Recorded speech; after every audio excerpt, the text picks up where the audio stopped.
नमस्कार, मी रिद्धी म्हात्रे. आपली शहर या बातमीपत्रामध्ये आपल्या सगळ्यांचं स्वागत. तुम्ही जर सोनं चांदी खरेदी करायचा विचार करत असाल तर ही बातमी तुमच्यासाठी. जळगावच्या सुवर्णनगरीमध्ये सोन्या चांदीचा दर वधारलेला आहे. सोनं 4,000 महागलेलं आहे. सोनं प्रति तोळा 1,41,000 पोहोचलंय आणि चांदीच्या दरात सुद्धा 12,000 उसळी पाहायला मिळते. चांदी प्रति किलो 2,27,000 आहे. सोन्या चांदीच्या दरामध्ये वाढ झालेली आहे आणि ही जी भरमसाठ वाढ झालेली आहे त्यामुळे सर्वसामान्यांना मोठा फटका बसतोय. घरगुती बचतीतून दागिने घेणं आता अत्यंत कठीण होऊन बसलेलं आहे, अशी प्रतिक्रिया अनेक महिला ग्राहकांनी दिलेली आहे. सोन्याचे भाव हे 3800 रुपयाने वाढलेले आहे, तर चांदीचे दर हे या ठिकाणी 12,000 रुपयाने वाढलेले आहे.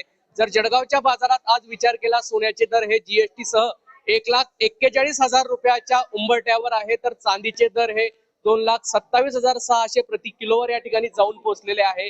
या संदर्भात जर विचार केला तर आज सुवर्णनगरीमध्ये ग्राहकांनी सोनं चांदी खरेदी करण्यासाठी मोठी गर्दी केलेली आहे. मात्र विक्रमी भावामुळे कुठेतरी सर्वसामान्य नागरिकांचा बजेट हा कोलमडलेला आहे. डॉलरच्या तुलनेत कुठेतरी रुपया या ठिकाणी घसरल्यामुळे ही सातत्याने मोठी भाववाढ होत आहे. या संदर्भातलीच बातचीत करण्यासाठी आमच्या सोबत सुवर्ण व्यावसायिक सागर बंगाडे आहे. आम्ही त्यांच्याकडून जाणून घेऊयात. दादा, काय सांगणार, जळगावच्या बाजारात सातत्याने सोन्यात भाववाढ होत आहे, नेमकी कारण काय भाववाढीची? सर, खरी गोष्ट आहे, जगात माझा भाव पाहिला ऐतिहासिक भाव आहे.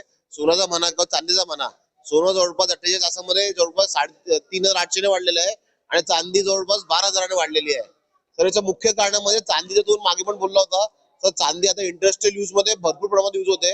आता लोक मोठ्या मोठ्या कंपनीज बॅटरीज मध्ये, इंडस्ट्रीमध्ये ती आपली बॅटरीची कॅपॅसिटी किंवा प्रोडक्टिव्हिटी वाढवायसाठी चांदीचा खूप हेवी प्रमाणात यूज होतोय. बजेट कोलमडलं आहे, कारण आपण आपला बजेट असतो ह्या एवढ्या रकमेमध्ये, आपल्याला एवढं आपलं टार्गेट असतं, पण ते कुठेतरी आज डगमगलेलं वाटतं.